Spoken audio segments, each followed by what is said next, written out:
பலவிதமான காய்கறிகள் பாரம்பரிய அரிசி இடியாப்பம். இந்த இடியாப்பம் பார்த்திங்கன்னா, நீங்கள் நைட்டே அரிசியை ஊற வச்சுட்டு நைஸாக கிரைண்டரில் அரைக்கணும்.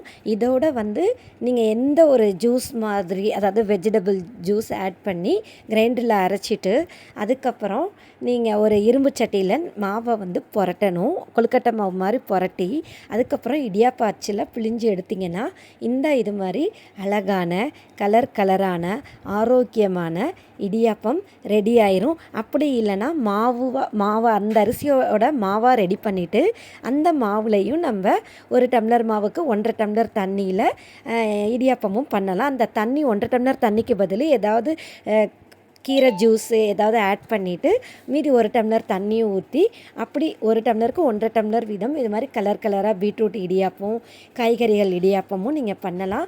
ரொம்ப ஆரோக்கியமானது, குழந்தைங்க விரும்பி சாப்பிடுவாங்க. இதை ஆற வச்சு நீங்கள் நூடுல்ஸ் மாதிரியும் குடமிளகா, கேப்சிகம், பன்னீர், காளான் எல்லாம் போட்டு, ஆரிகானோ போட்டு, உப்பு போட்டு நீங்கள் அப்படியே நூடுல்ஸ் இடியாப்பம் மாதிரியும்